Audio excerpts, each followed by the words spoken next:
다 함께 기도하심으로 1월 29일 목요일 매일 예배 시작하겠습니다. 기도합니다. 사랑과 은혜가 풍성하신 하나님 감사합니다. 오늘도 하나님의 말씀 가운데 우리가 하나님의 주시는 은혜를 사모하며 이 예배 자리에 나아갑니다. 각자의 처소에서 영상으로 드리는 예배이지만 주님의 임재하심은 장소에 얽매이지 않음을 우리는 믿습니다. 오늘도 하나님의 말씀을 사모하여서 이 예배의 자리를 기억하며 하나님께 나아가는 주의 모든 자녀들 가운데 하나님께서 예배를 통한 놀라운 은혜를 베풀어 주시옵소서. 이 시간 우리의 마음을 주님 앞에 조용히 내려놓습니다. 주님께서 말씀하시는 그 음성에 귀 기울일 수 있기를 원합니다. 오늘도 우리에게 주시는 말씀을 통하여서 우리 안에 믿음이 정말 말씀 안에 잘 세워지게 하시고 우리가 세상을 바라볼 때에도 우리의 육신의 눈이 아닌 하나님의 말씀을 통한 귀한 하나님의 시선으로 세상을 바라볼 수 있도록 하나님 은혜 베풀어 주시옵소서. 또한 우리의 가정과 우리의 자녀와 우리의 다음 세대 모든 교회가 정말 주님의 뜻 안에서 올바르게 우리가 믿음을 세워가게 허락하여 주시고 우리가 만나는 사람들 가운데 주님의 은혜가 넘치게 하시고 또 주님의 말씀이 아버지 귀하게 선포되는 역사가 있게 허락하여 주시옵소서. 오늘도 하나님께서 이 예배 가운데 함께 하실 것을 믿습니다. 예배에 참여하는 모든 우리 성도들 가운데 하나님께서 동일한 은혜와 축복의 말씀 허락하여 주시옵소서. 감사함이 예수님의 이름으로 기도하옵나이다. 아멘. 찬송가 89장 함께 하시겠습니다.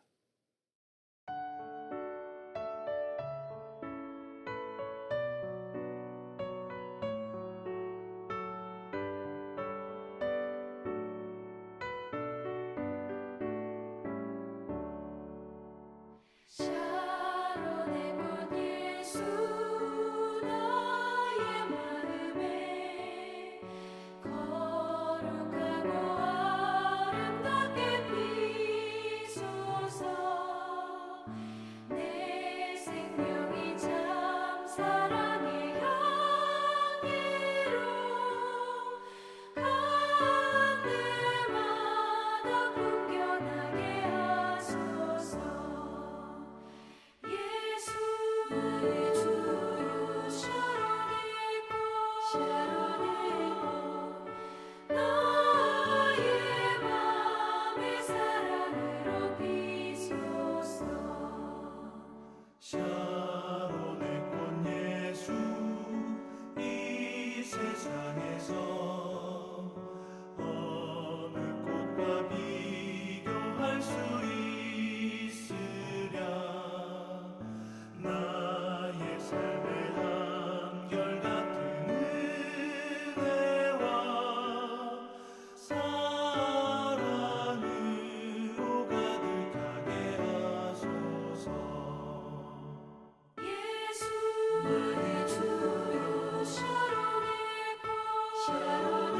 꽃 나의 맘의 사랑으로 비소서.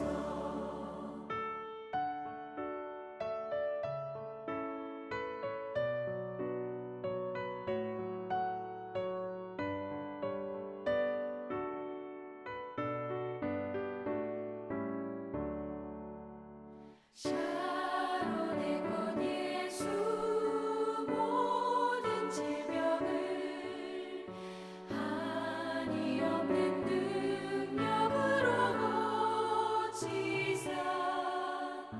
고통하며 근심하는 자에게 그 신임과 소망 내려주소서. 예수 나의 주여 샤론의 꽃 나의 맘의 사랑으로 비소서. 샤론의 꽃 예수 길이 비소서. 주의 영광이 땅 위에 가득해. 천하 만민 주님 앞에 엎드려 경배하며 영광 돌릴 때까지. 예수 나의 주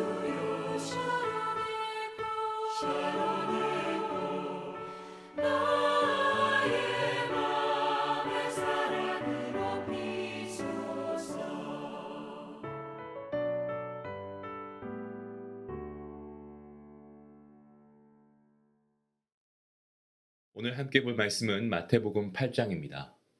1절부터 13절까지의 말씀 되겠습니다.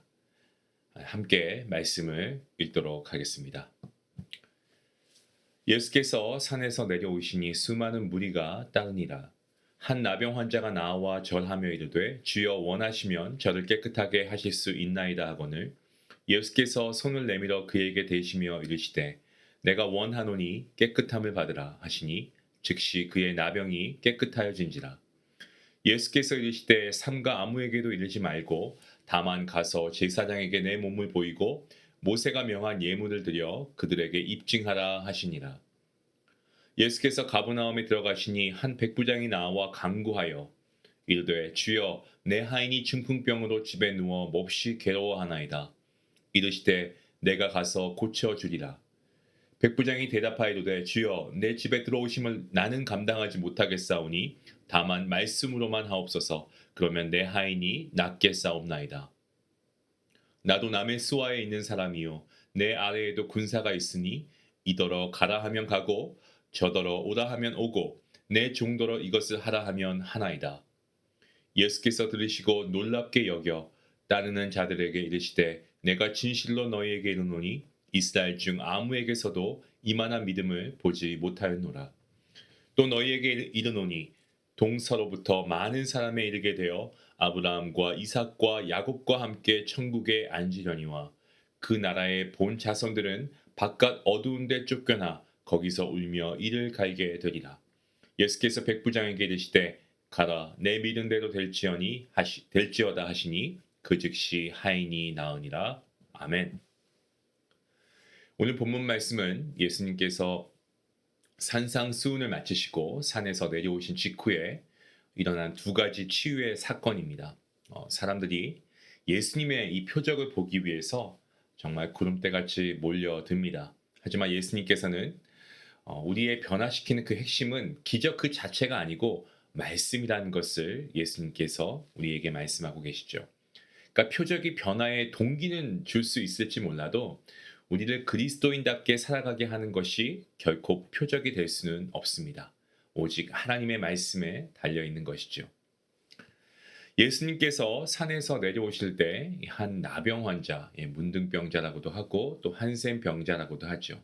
이 상처가 나면 상처가 낫지 않는 그러한 병입니다. 그래서 몸이 썩어가고 그리고 막 그 골문 냄새가 악취가 주변에 다 퍼지게 되는 정말 많은 사람들이 꺼려하는 그러한 병입니다. 그 당시에 불치병이었고요. 그런 가운데 이 나병 환자 한 명이 목숨을 걸고 예수님께 나와서 뭐라고 말합니까? 주여 원하시면 저를 깨끗하게 하실 수 있나이다 라고 이야기합니다. 당시에 이 나병은요 극심한 어떤 부정 그리고 저주의 상징이었습니다. 구약 성경 이 레위기서를 보시면 레위기 규례에 따라서 한센병자, 이 나병 환자는 따로 격리가 됩니다. 그리고 성문 밖에서 살아야 했고요.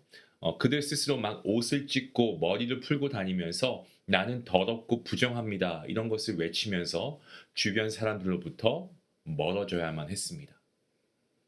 이들의 삶은 관계에서 끊어진 삶이죠. 네. 숨은 쉬고 있지만 살아있어도 산 게 아니고 정말 살아있어도 죽은 것 같은 그러한 삶이었습니다. 자, 그런데 이 나병 환자의 고백이 참으로 놀랍습니다. 그가 예수님을 주여라고 부르고 있습니다. 얼핏 생각하면 그냥 단순한 호칭 아닐까 생각하는데 그게 아니고 이 나병 환자의 아주 절박한 신앙 고백입니다. 주님 아니면 나는 소망이 없습니다. 라고 하는 절박한 그의 신앙 고백이죠. 근데 여기서 우리가 더 눈여겨봐야 할 것은 놀라운 그의 믿음이 이 안에 있습니다. 원하시면 이라는 말이 있어요.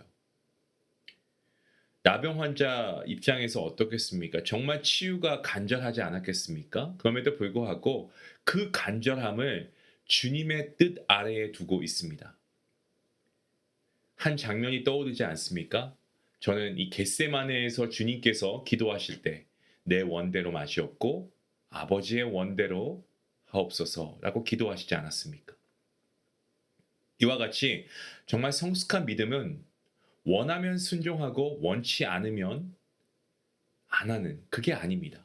먼저 하나님의 뜻을 구하는 거죠. 그러니까 하나님이 원하시면 하겠습니다. 라고 하는 믿음. 성숙한 믿음이 아닐까 생각합니다. 자, 이러한 나병 환자에게 예수님께서는 말씀만으로도 충분히 고칠 수 있습니다마는 손을 내밀어서 그에게 대십니다. 그러니까 부정하다고 여겨지던 이 나병 환자에게 손을 대는 이 행위는 정말 주님께서 얼마나 이 나병 환자를 사랑하시고 긍휼히 여기셨는가라는 것을 우리가 볼 수 있는 대목입니다. 그러니까 주님의 사랑은요, 말뿐만이 아니고 손끝으로 나타나고 있는 것을 우리가 말씀을 통해 보게 되죠. 자, 그리고 나서 예수님께서는 아무에게도 말하지 말고 제사장에게 가서 너의 몸을 보이고 모세가 명한 예물을 드리고 입증하라라고 말씀하십니다. 자, 무엇을 명령하시는 말씀이냐면 치유의 기쁨으로 끝나지 말고 그가 공동체로 들어갈 수 있도록 주님께서 말씀하고 계시는 거죠. 자, 여기서 제사장께 확인하라고 하고 말씀하고 계시는데 이 제사장의 확인은 이 나병 환자가 다시 가족과 사회로 돌아갈 수 있다라고 하는 증서였습니다. 그리고 예물을 드린다라고 했을 때 이것은 앞으로도 말씀에 순종하며 살라는 주님의 부르심이었습니다. 은혜를 경험한 다음에 우리가 해야 할 일은요, 말씀에 순종하는 삶입니다. 그래야 은혜가 은혜로 남는 것이고요. 그래야 역사가 감사의 제목이 되는 거예요. 우리의 삶이 매일매일 감사하는 것은 우리가 말씀에 순종할 때부터 우리의 감사의 제목이 더욱더 풍성해지는 것입니다. 이후에 예수님께서 가버나움에 들어가십니다. 그때 로마 군대의 백부장이 나와서 간구합니다. 지배자 위치에 있었습니다. 이 로마 장교가 그렇죠. 근데 유대의 한 청년이 예수님께 나아가서 간구하는 것 자체가 사실 굉장히 이례적입니다. 더구나 자신의 이익이 아니고 하인의 고통을 위해서 주님께 나아왔습니다. 내 하인이 중풍병으로 집에 누워 몹시 괴로워합니다. 라고 주님께 이야기합니다. 이에 주님께서 내가 가서 고쳐주겠다라고 말씀하십니다. 이에 백부장이 뭐라고 합니까? 주님, 저의 집에 들어오시는 것은 저는 감당하지 못하겠습니다. 다만 말씀으로 해주십시오. 자기 자신을 합당하지 않다, 월대하지 않다라고 아주 겸손하게 낮추고 있습니다. 동시에 예수님의 말씀을 절대적으로 신뢰하고 있는 백부장입니다. 우리 남자분들은 특히 군대 다녀오신 분들은 아시죠? 이 군대에서 명령 한마디가 모든 현실을 움직이지 않습니까? 마찬가지로 정말 이 백부장은 예수님의 말씀 한마디면 충분하다라고 분명히 믿었습니다. 예수님께서는 그의 믿음을 보시고 놀랍게 여기셨다라고 말씀하고 있고요. 이스라엘 중에서 아무에게도 이만한 믿음을 보지 못했다라고 극찬을 하십니다. 저는 믿음은 좀 의외성이 있는 것 같습니다. 믿음이 당연하게 있을 것 같은 사람에게는 없을 수 있고요. 믿음이 없을 것 같은 사람에게 큰 믿음이 있을 수가 있습니다. 그래서 우리는 언제나 우리의 중심이 주님을 향해야 하는 것입니다. 마침내 주님께서 가라, 내 믿음대로 될지어다라고 말씀하십니다. 그러니까 그 즉시 하인이 낫습니다. 여기서 중요한 사실이 하나 있습니다. 하인이 낫게 된 것은요, 그 아픈 하인이 구하여서 나은 것이 아니고요, 전적으로 백부장의 간구 때문이었다는 점입니다. 당사자가 알지 못해도 누군가의 중보 기도를 통해서 하나님이 역사하실 수 있다라는 말씀이죠. 그래서 우리는 소망 가운데 기도할 수 있다라고 저는 분명히 믿습니다. 우리가 눈물로 누군가를 위해서 기도할 때 하나님께서는 우리의 기도를 통하여서 그의 삶을 새롭게 변화시킬 수 있는 분이신 줄로 믿습니다. 마태복음 8장, 저희가 읽은 이 본문, 이 8장 초반의 말씀 가운데 두 가지 치유가 나오는데 사실 한 가지로 생각해 볼 수 있습니다. 이 나병 환자는 주님 뜻이면 이라는 순복의 믿음을 가졌고요. 백부장은 말씀만으로 라는 신뢰의 믿음이 있었습니다. 여러분, 하나님 말씀에 순복하시고 신뢰하십니까? 주님께서는 그들을 치유하실 뿐만 아니고 관계의 삶까지 회복시키시고 말씀에 순종하는 길로 이끄십니다. 성도 여러분, 오늘 우리도 표적을 쫓는 자리에 머물지 말고요. 우리가 하나님의 진리의 말씀의 권위를 신뢰하고 우리가 순종으로 응답할 수 있기를 원합니다. 그리고 더 나아가서 이 시간 내 마음에 주시는 그 누군가를 위해서 우리가 기도할 수 있는 중보자의 모습으로 살아갈 수 있기 원합니다. 우리의 기도에 선하게 응답하실 주님을 기대하면서 말입니다. 우리 오늘 말씀 생각하시면서 함께 기도하시겠습니다. 기도합니다. 하나님 감사합니다.